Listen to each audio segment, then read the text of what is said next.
ആലുവയിൽ സ്ഥിരമായി മോഷണം നടത്തിയിരുന്ന സംഘം പിടിയിൽ. ആലുവ കരോത്തുകുഴി ഭാഗത്ത് ആൾതാമസമില്ലാത്ത വീട്ടിലും ക്ഷേത്രങ്ങളിലുമാണ് പ്രതികൾ മോഷണം നടത്തിയത്. സംഭവത്തിൽ 5 പേരെ ആലുവ ഡിവൈഎസ്പി TR രാജേഷിന്റെ നേതൃത്വത്തിലുള്ള സംഘം പിടികൂടി. ആലുവയിൽ അടഞ്ഞുകിടക്കുന്ന വീടുകളിലും അമ്പലങ്ങളിലും മോഷണം നടത്തുന്ന സംഘം പിടിയിലായി. ആലുവ കരോത്തുകുഴി ഭാഗത്ത് ആൾതാമസമില്ലാത്ത വീട്ടിലും ശാസ്ത അമ്പലത്തിലും പുളിഞ്ചുവട് മൈനൂട്ടുകാവ് ക്ഷേത്രത്തിലുമാണ് പ്രതികൾ മോഷണം നടത്തിയത്.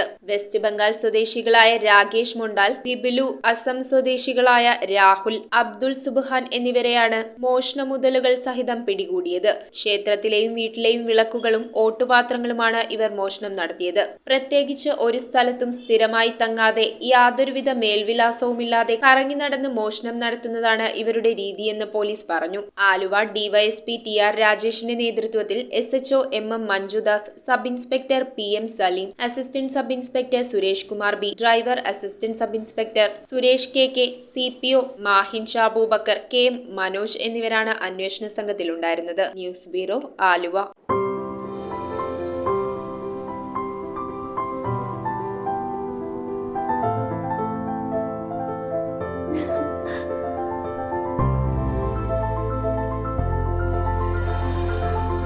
കളങ്കമില്ലാത്ത സൗഹൃദം പോലെ കലർപ്പില്ലാത്ത വിശ്വാസം. കല്ലൻസ് ജ്വല്ലറി.